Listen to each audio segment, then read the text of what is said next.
Hello സുഹൃത്തുക്കളെ, ഈ കഴിഞ്ഞ പഞ്ചായത്ത് തിരഞ്ഞെടുപ്പും ത്രിതല പഞ്ചായത്ത് മൊത്തത്തിലുള്ള തിരഞ്ഞെടുപ്പ് കഴിഞ്ഞപ്പോൾ ഉള്ള സത്യപ്രതിജ്ഞ നിങ്ങളാരെങ്കിലും ശ്രദ്ധിച്ചു കാണുമല്ലോ.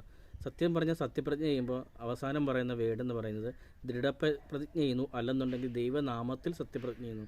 പക്ഷേ ഈ തിരുവനന്തപുരത്തും മറ്റ് ചില ഭാഗങ്ങളിലൊക്കെ കണ്ടുവന്നത് ആറ്റുകാലമ്മയുടെ പേരിൽ, ഭാരതാംബയുടെ പേരിൽ, ഞങ്ങളുടെ നാട്ടിൽ പിന്നെ അള്ളാഹുവിൻ്റെ പേരിൽ, അങ്ങനെ കുറേ പിന്നെ ഈ ദൈവങ്ങളുടെ പേരിൽ സത്യപ്രതിജ്ഞ ചെയ്യുന്നു. സത്യം പറഞ്ഞാൽ ഈ നിങ്ങളെ വോട്ട് ചെയ്ത് വിജയിപ്പിച്ചത് ഒരു മതത്തിൽ മാത്രം പെട്ട ആൾക്കാർ മാത്രമാണോ?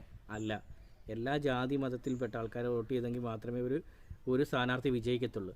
അപ്പോൾ പിന്നെ ആ സ്ഥാനാർത്ഥി പിന്നെ സത്യപ്രതിജ്ഞ ചെയ്യുമ്പോൾ ഒരു ദൈവത്തിൻ്റെ മാത്രം പേര് പറഞ്ഞുകൊണ്ട് സത്യപ്രതിജ്ഞ ചെയ്യേണ്ട കാര്യം എന്തുവാ? ദൈവനാമം എന്ന് പറയുമ്പം എല്ലാ ദൈവങ്ങളും ഉൾക്കൊള്ളും. അല്ലാതെ ഒരു മതത്തിൽപ്പെട്ട ഒരു പ്രത്യേക ദൈവത്തിൻ്റെ പേര് പറഞ്ഞുകൊണ്ട് സത്യപ്രതിജ്ഞ ചെയ്യുന്നത് എന്താണ്? ഇവിടെ ആറ്റുകാലമ്മയും ഭാരതാംബയും അള്ളാഹുവും ഒക്കെയാണ് സത്യപ്രതിജ്ഞ ചെയ്ത് ലാസ്റ്റ് വിളിച്ചത്.